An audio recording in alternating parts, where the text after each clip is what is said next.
Hello everyone and welcome back to my channel. So आज हम इस वीडियो में जामिया मिलिया इस्लामिया ईयर 2023 का क्वेश्चन पेपर को डिस्कस करेंगे। So let's get started. So question 1 is which manipulation is used to obtain sensory stimulation. इनमें से कौन सा जो सेंसरी स्टिमुलेशन के लिए यूज़ किया जाता है manipulation. So answer is A stroking. So क्योंकि हम मसाज में जब हम टिश्यू मैनिपुलेशन करते हैं तो सबसे पहले जो रोल होता है वो होता है स्ट्रोकिंग का, जिससे मसल्स एकदम से सेंसरी स्टिमुलेट होती हैं, जिससे रिलैक्सेशन उनको मिल सके। सो answer is A stroking.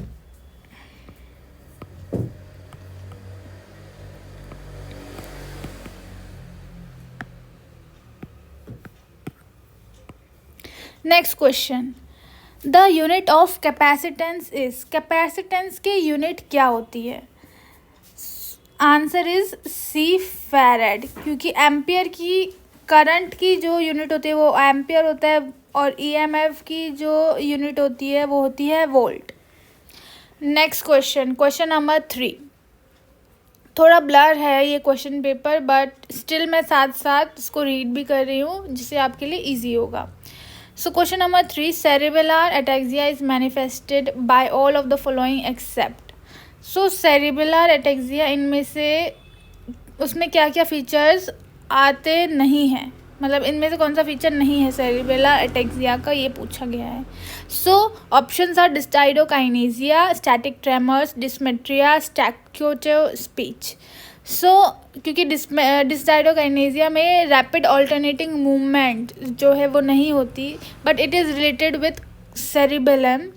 Okay, and dysmetria में जो जितना भी डिस्टेंस है वो आप नहीं जज कर पाते ऑब्जेक्ट का। ये भी सेरिबेलर एटेक्सिया के अंदर आता है, और स्टैकेटो स्पीच भी इसमें ही आता है। लेकिन जो स्टैटिक ट्रेमर्स है वो बेसल गैंग्लिया की वजह से, उसमें डैमेज की वजह से आते हैं। Answer is B, static tremors. Question number 4, retrograde amnesia indicates. Amnesia is related with memory loss. Retrograde amnesia is inability to recall memories. Okay, answer is B. अगर आपको लगता है कि कोई ऑप्शन सही नहीं है जो बताया है, तो हो सकता है कि क्योंकि कभी कभी हो जाता है, क्योंकि हम भी ह्यूमंस ही हैं और गलती हो जाती है, तो आप कमेंट में जाकर डिस्कस कर सकते हैं कि इसका आंसर ये नहीं, ये ऑप्शन हो सकता है। But still we are trying to give you accurate answers. Next question is 5th question number, Parkinson's disease results from the damage of substantia nigra, because इसमें जो न्यूरॉन्स होते हैं वो डीजनरेट कर जाते हैं, जिसकी वजह से पार्किंसंस डिजीज़ हो जाती है। Next question is question number 6, at which of the following points in the respiratory cycle it is the interpleural pressure most negative. Respiratory cycle में इनमें से कौन से टाइम पे जो इंटरप्लूरल प्रेशर होगा वो सबसे ज़्यादा नेगेटिव होगा। Just before the end of inhalation, जैसे ही इनहेलेशन एकदम ख़त्म नहीं हुई है, बस ख़त्म होने वाली है, उस टाइम पे इंटरप्लूरल प्रेशर बहुत ज़्यादा होगा, क्योंकि उसके बाद जो एक्सपीरेशन है वो खुद ही हो जाएगा, मतलब इतना नेगेटिव है। इस वजह से आंसर है B. Question number 7, the metabolic pathway by which fatty acid molecules are broken down to form acetyl co A is. Answer is, क्योंकि इसमें पाथवे पूछा गया है, अगर प्रोसेस पूछते तो वो क्रैप साइकिल आता, लेकिन पाथवे जिससे फैटी एसिड मॉलिक्यूल्स जो हैं वो इसमें कन्वर्ट हो रहे हैं, तो answer is A, beta oxidation pathway.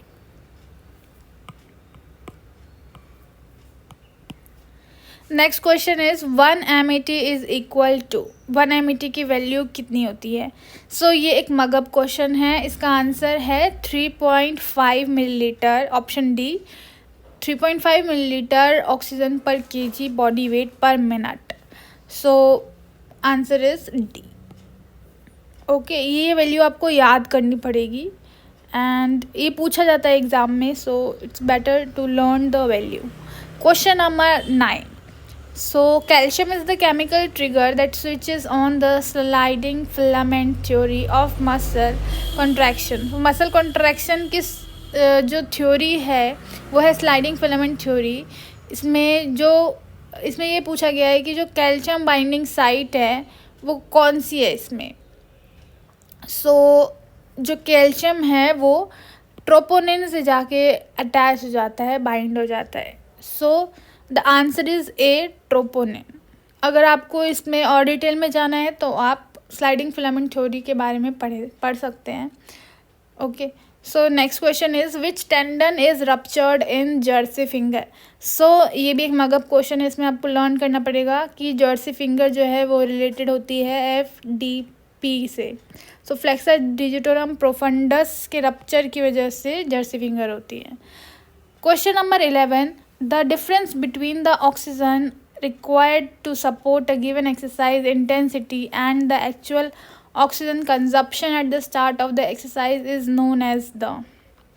So इसमें पूछा गया है कि एक एक्सरसाइज इंटेंसिटी को सपोर्ट करने के लिए जो ऑक्सीजन चाहिए और एक्चुअल एक्सरसाइज के टाइम पे स्टार्टिंग में जो ऑक्सीजन कंज्यूम हो रही है, यूज़ हो रही है, सो उसके डिफरेंस क्या बोल रहे हैं? सो उसके डिफरेंस को बोल रहे हैं मैक्सिमम ऑक्सीजन अपटेक, कि टोटल कितनी ऑक्सीजन ली जा रही है ये बोल रहे हैं। सो answer is D, maximum oxygen Uptake. Question number 12। During high intensity exercise lasting approximately 2 to 3 minutes in duration, fatigue is most likely to be caused by। So एक ऐसा हाई इंटेंसिटी एक्सरसाइज है जिसमें कि सिर्फ जो कि 2 से 3 मिनट के लिए रह रही है, ठीक है। जैसे आप वेट लिफ्टिंग समझ सकते हैं, वो सिर्फ 2 से 3 मिनट के लिए हो रही है और उसमें हाई इंटेंसिटी जो वेट है वो उठा रहे हैं। ये किसकी वजह से होती है? उसमें अगर जो पर्सन है, जो एथलीट है, वो थक जाता है इतने में ही, किस वजह से हो रहा है? आंसर इज़ बी, क्योंकि lactic acid and hydrogen ion जो है वहाँ पे जाके एक्यूमुलेट हो जाते हैं, इस वजह से फटीग होता है। Answer is B. Question number 13। The cardiac conduction system conducts the electrical impulse that causes heart muscle contraction in the following sequence. अगर आपने सीक्वेंस देखी होगी तो सबसे पहले आता है ऐसे नोड, ठीक है, ऐसे नोड आ गया, देन AV नोड आता है, ठीक है, देन AV ब्रांच आती है, AV branch, then AV branch के बाद बंडल्स आते हैं, ब्रांच के बंडल्स, ये ब्रांच हुई AV ब्रांच, देन ब्रांच के बंडल्स आ गए ये, ब्रांच बंडल्स, एंड देन वो पुरकिंजी फाइबर्स में कंडक्शन देते हैं। पुरकिंजी फाइबर्स। ये आप सीक्वेंस देख लेंगे, जिसमें भी आ रहा है वो आपका आंसर है। ऐसे टू AV, ऑप्शन सी आप देखेंगे, ऐसे to AV node, then AV bundle, then bundle branches, and then Purkinje fibres. I hope आपको ये क्लियर हुआ होगा, एंड ये इम्पॉर्टेंट है क्योंकि कंडक्शन आपको पता होना चाहिए किस तरह से कहाँ जा रहा है, क्योंकि ये एक इम्पॉर्टेंट क्वेश्चन है MPT एंट्रेंस के लिए। Next question is question number 14। When designing training program the following should be considered. तो जब भी हम ट्रेनिंग प्रोग्राम डिज़ाइन करते हैं तो इनमें से क्या कंसिडर करना चाहिए? आपने देखा होगा कि जैसे डिलोर में हो गया, ऑक्सफोर्ड, ठीक है, एंड डेप्रे। इसमें क्या होता है कि धीरे धीरे जो वेट है वो इंक्रीज़ हो जाते हैं प्रोग्रेसिवली। उस तरह से ही जो इनका जो प्रिंसिपल है, the principle of progressive overload. So ताकि आपकी जो इंड्योरेंस एंड इंटेंसिटी है वर्क की मसल्स के वो बढ़े, तो धीरे धीरे जो वेट होता है वो उसको ओवरलोड करते हैं, ठीक है। So principle is the principle of progressive overload. Answer is option A. Question number 15, inhibitory post synaptic potentials IPSPS lead to which response. So क्योंकि पोस्ट साइनेप्टिक पोटेंशियल्स हैं जो कि कॉन्ट्रैक्शन में हेल्प करते हैं, सो इसमें क्या हो रहा है, वो इनहिबिट हो रहे हैं।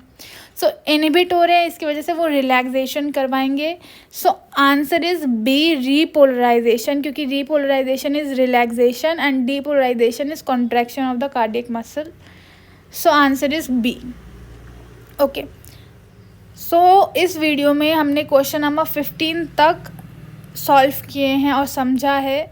सो नेक्स्ट वीडियो में हम कंटिन्यू करेंगे बाकी के क्वेश्चंस। सो आई होप आपको ये वीडियो अच्छी लगी हो तो चैनल को सब्सक्राइब करें एंड वीडियो को लाइक करें। कोई भी डाउट हो तो कमेंट ज़रूर करें। Thank you so much for watching my video. Take care, bye bye.